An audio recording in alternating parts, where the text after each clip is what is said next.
உன்னை வேற ஒரு கட்சியை சார்ந்தவங்க வச்சு ஆளை வச்சு கிளிகிளின்னு கிழிப்பாங்க, மேடையிலே காய் துப்பாங்க, உங்க முன்னாடி ஆர்எஸ்எஸ் இருக்குன்னு சொல்லுவாங்க. ஆனாலும் வாழ்த்து மடல் இருக்குது, குடும்பத்துல இருக்கவங்க அசிங்கமா பேசுவாங்க, எல்லாமே பண்ணுவாங்க. ஆனா இங்க வாழ்த்து மடல் வரும் பிறந்த நாளுக்கு. ஏன் அவங்க தலைவர் ஈவேரா இல்லையா?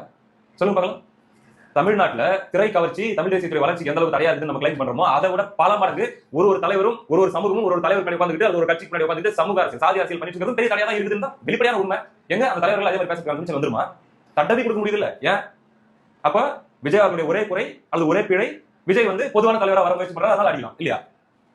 இல்ல எல்லாருக்கும் ஒரே மாதிரி தானே. போன வருஷம் விஜய் வராரு அப்படின்னா விஜய் வந்து சினிமா வந்து வராருன்னு தெரியும் தானே.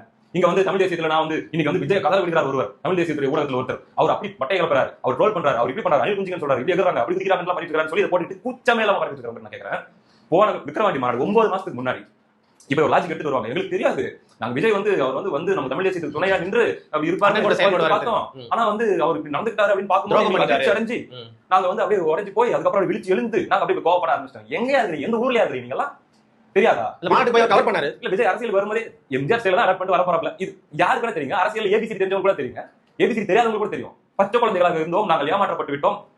எப்படி நீ அப்ப ஒரு வருஷத்துக்கு முன்னாடி அந்த முட்டுன இந்த மைக் சிம்பிள் கூட அந்த பாட்டுல வந்து சிம்பிள். அதுக்கப்புறம் வந்து பாத்தீங்கன்னா கொள்கை தலைவர் ஈவேரா அப்படின்னு அவர் சொல்றதுதான் பிரச்சனை. அதுக்கு ஒரு வருஷத்துக்கு முன்னாடியே குழந்தைகளுக்கு அவார்டு கொடுக்குற அந்த பரிசு கொடுக்குற மாணவர் படிங்க சொல்லலையா? எதுக்கு இந்த ஹிப்பாக்ரஸி தான் நான் கேட்கிறேன். மட்டமா இருக்குது பாக்குறதுக்கு. அப்போ உங்க எதிரி யாருன்னு நீ மறந்துட்ட, திமுக காரன் நீ மறந்துட்ட, ஒரு லூப்ல போய் இப்ப சிக்கிக்கிட்ட.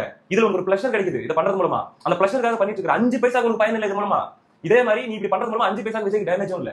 விஜய்க்கு எந்த டேமேஜும் வராது. விஜய்க்கு நெகட்டிவிட்டிலேயே பலந்து ஆளுங்க இருந்தாலும் யார் விஜய் சொல்றீங்க? ஆமா, விஜயுடைய திரைப்படத்துல திரையுலகத்துல இருந்த காலத்துல இருந்து நெகட்டிவிட்டி வெறும் தமிழ்நாட்டு லெவல் நெகட்டிவிட்டி மட்டும் இல்ல, தெலுங்கு இண்டஸ்ட்ரியில இருந்து எல்லாரும் ஒண்ணு கூடிடுவாங்க, சாம்பார்னு போட்டு அடிப்பாங்க விஜய்.